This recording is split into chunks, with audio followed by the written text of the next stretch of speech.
And now we move on to question 5, which says a truck of mass 6,000 kilograms accelerates from rest at the top of a slope to 11 meters per second at the bottom, right? So I am going to just put in my data there, right? So I know we started from rest.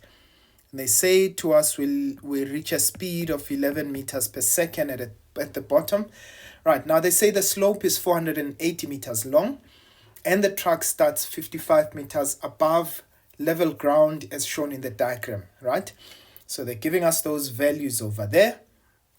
Now they say to us the average force, frictional force on the truck during the journey down the slope is 3.84 times 10 to the power 4 newtons, right? And firstly, they want to know, they say classify frictional force as a conservative or a non-conservative force. So remember, friction as well as applied force, right, would be regarded as non-conservative forces because the work done by those forces is dependent on the path taken. Right, so they say define in words the term power as applied in physics. So remember, we say that power is the rate at which work is done, right? So that's work done divided by time. Right, now the next question says calculate the power produced by the engine if the truck takes 88 seconds to reach the bottom of the slope. Now, we've just defined power, okay? And we said it's the rate at which work is done, so divided by time. We're given those 88 seconds there, so which means we need to find out what the work done by the engine of the truck will be, right? So let's look at that. So we're going to say, well, the work done, in fact, I'm going to use the work done by non-conservative forces, right? So I'm going to say the work done by non-conservative forces, and the reason for that is that I already have a vertical height. So I don't need to actually use the angle theta when I use that formula there.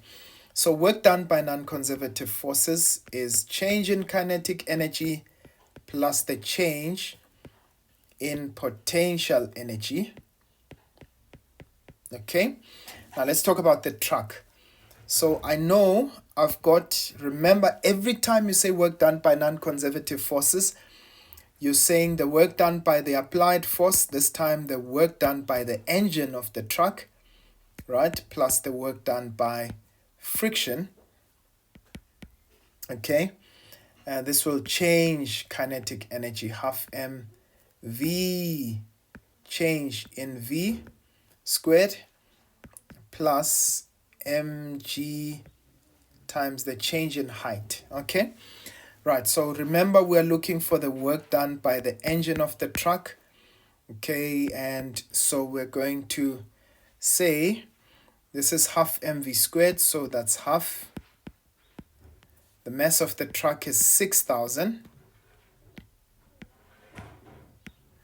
times the change in velocity. Now remember, that's going to be final velocity, 11 meters per second squared minus 0. So I might as well say just multiplied by 11 squared. Well, actually, let me write it out. 11 squared minus 0 squared plus, this is 6,000 times 9.8 times. Now, please, I want you guys to note, you say height final, or final height is 0 over here, minus the height initial, which is 55. It was over there. So that's going to be 0 minus 55. Okay, but remember this is minus the work done by friction. Okay, I don't have sufficient space there. Okay, let's do this. So I'm going to write it beneath here, minus the work done by friction. So remember, this is friction times delta x, the cos of theta, right? So let's find that work done. Okay, so we can find this entire value. Okay, let's do that quickly. So that's 0.5 times 6,000 times 11 squared, right? And I'm going to say plus 6,000, okay, times 9.8, and that's multiplied by 0 minus 55, so that will be negative 55. Okay, now for the frictional force, remember we were given the value of the average frictional force there. So I'm going to say, right, so that is going to be the value of the friction there, right? That's 3,000. So to substitute that value, this is 3,000 or 3.84. Let me just write it as given, times 10 to the power 4, multiplied by delta x for this question is actually this distance over here, which is 480. That's multiplied by 480.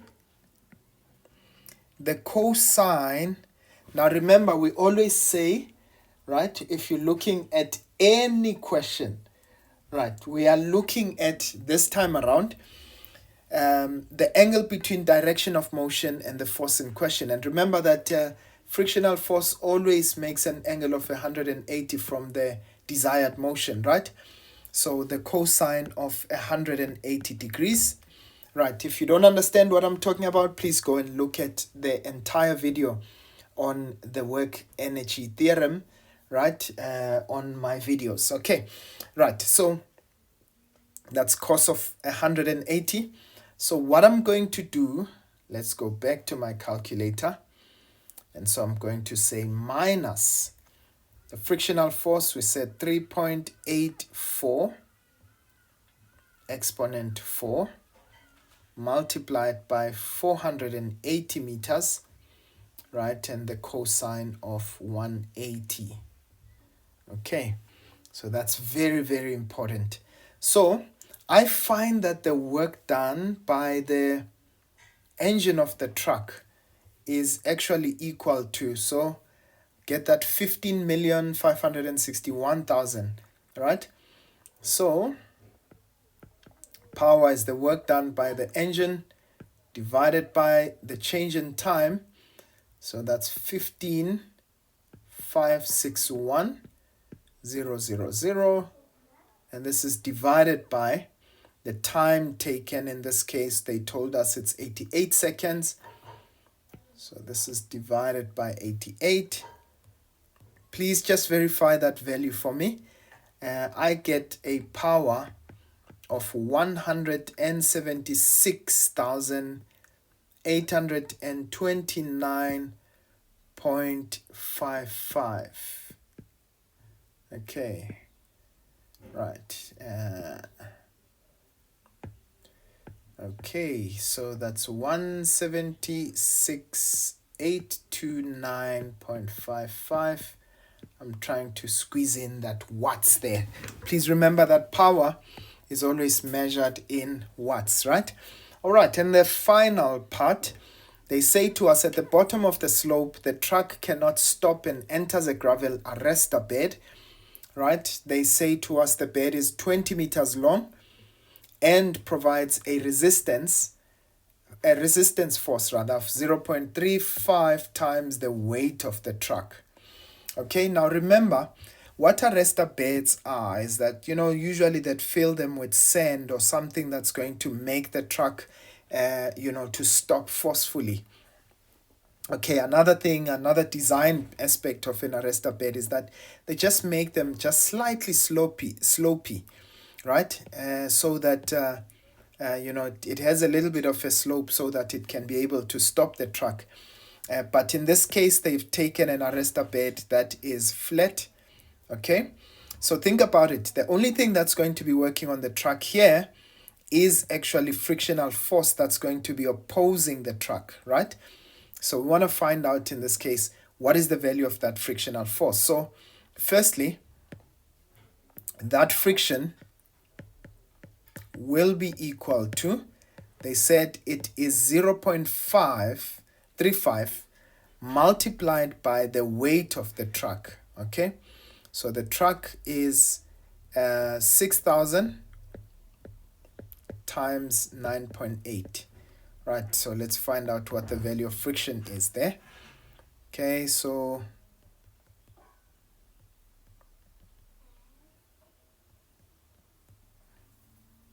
and this gives me 20,580.